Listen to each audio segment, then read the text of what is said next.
হলুদ শাড়ি, ছোট গল্প, জয়ন্ত অধিকারী।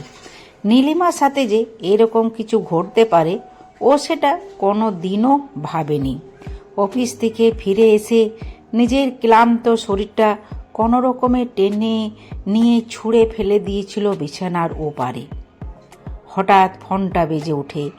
ফোন কানে লাগাতে উল্টো দিক থেকে একজনের গলা ভেসে আসে, অজানা একটা কণ্ঠস্বর আর অচেনা একটা নাম্বার থেকে। আজ অফিসে আপনি যে হলুদ রঙের শাড়ি পরে এসেছিলেন সেটাতে খুব ভালো লাগছিল আপনাকে।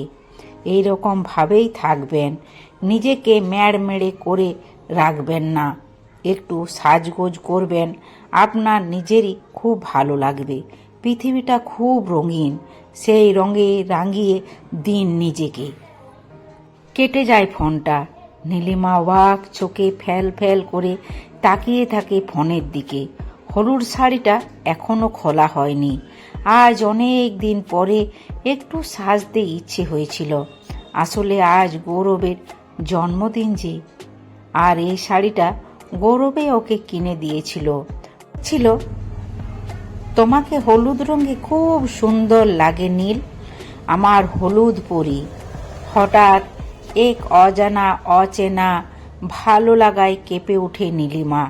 কানের লতি গরম হয়ে ওঠে, নাকের ডগায় লাজুক লাল আভা, ঠোঁটের কোণে ফুটে ওঠে হাসি।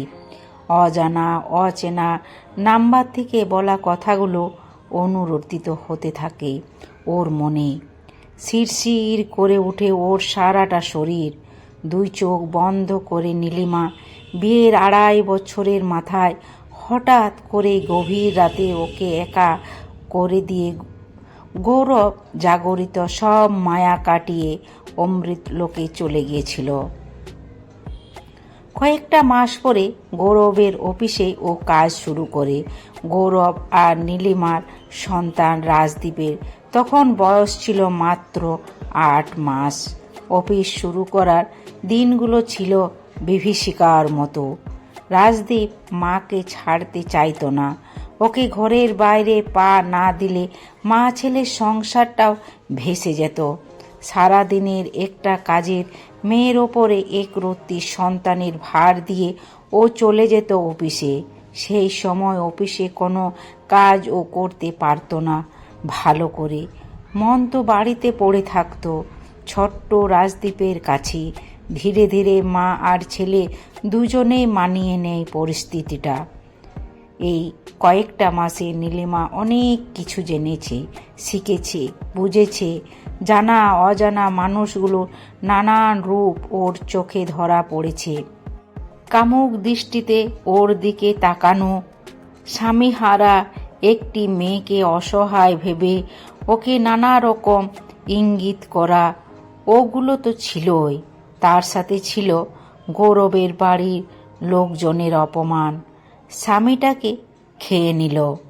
গৌরবকে বলেছিলাম এই বিয়েটা করিস না, তুই একটা রাক্ষসী, এবার কি ছেলেটাকেও খাবি? সব কিছুই মুখ বুঝে সহ্য করেছে ও। আজ হঠাৎ ওর হলুদ শাড়ি পরে অফিসে যাওয়াটা যে কারোর মনের গভীরে নতুন কোনো ভাবনা চিন্তার উদ্রেক করেছে সেটা ভেবে উচ্ছ্বাসিত হয়ে ওঠে নীলিমা।